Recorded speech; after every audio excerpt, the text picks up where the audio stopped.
I got an email, actually a fax, several years ago from Bill Bennett, who is a friend, conservative, Frank Luntz, conservative pollster. That's not where I'm at, but these guys are friends.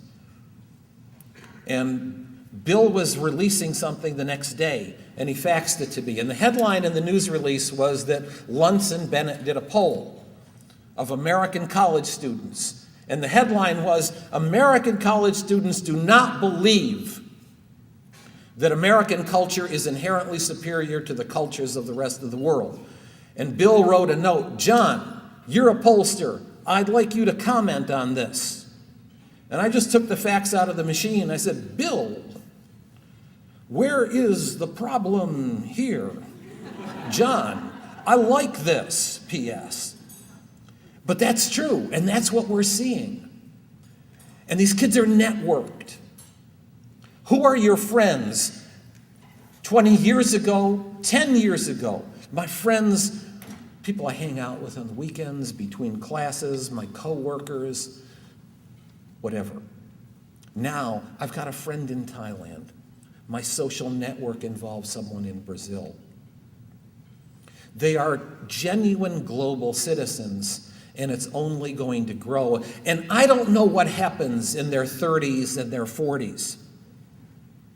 There could be an intervening event, but I doubt that that planetary sensibility that they have is going to be erased from them, because I think that's what defines this age group.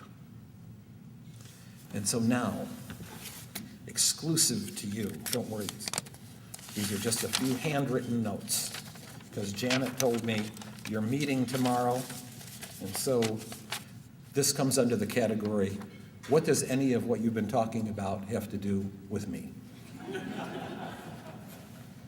Fortunately, in a survey that we did in conjunction with the Wallace Foundation, our first globals put the arts higher on the list of necessities than other age groups. So too does the ever-growing creative class, 30 million strong and growing, who will decide the economic future of our communities.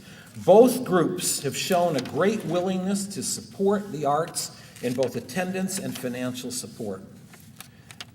They are not as yet nearly tapped out. Now, what's the message here?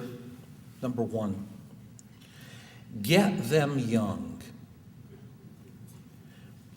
A Scout membership, a soccer organization, a Little League registration, a Boys and Girls Clubs pass, and so on, ought to be enough to generate a year-long pass for kids, as well as a free soda or something to get them to attend.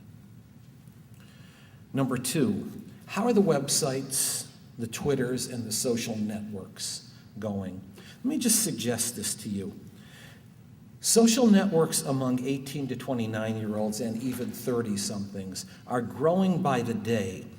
You've got to begin by finding your influencers.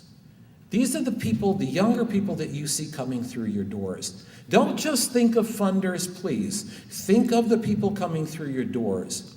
Think of the people who are influential and identify as influential. How do you find them? Get a small group together of a dozen, do a focus group. Who are your friends? Who influences you? Who's wearing the latest fashion? Who can you count on? When you see somebody have a beer and they impact you to buy that beer, who are these people?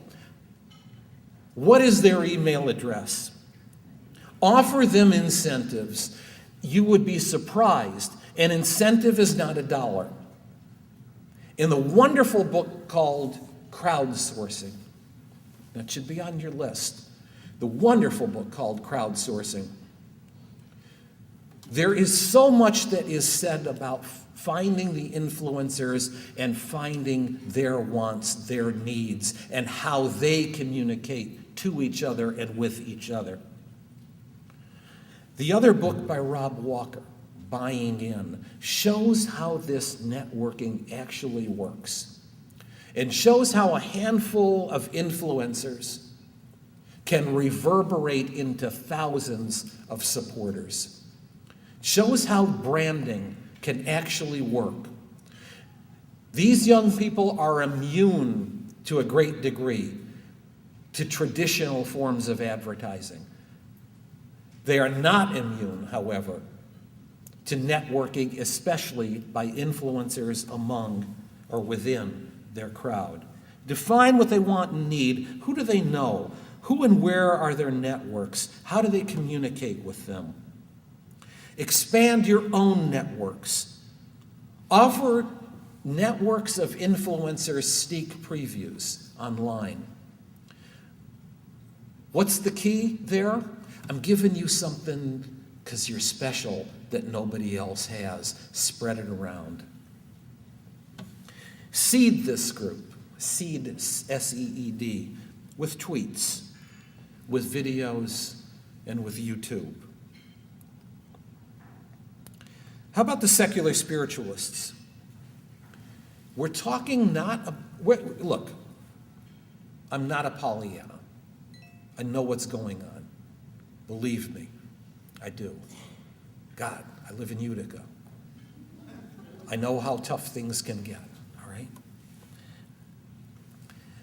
By the same token, there is this phenomenon of secular spiritualism, and people are looking for affordable self-improvement. The arts are cheaper than a massage.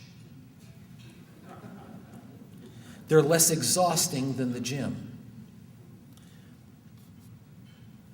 They're healthier than a second scoop of ice cream. You can have all of that. Your marketing technique is to this new American. To the kids, it's different. It's something special that's here for you. Spread the word.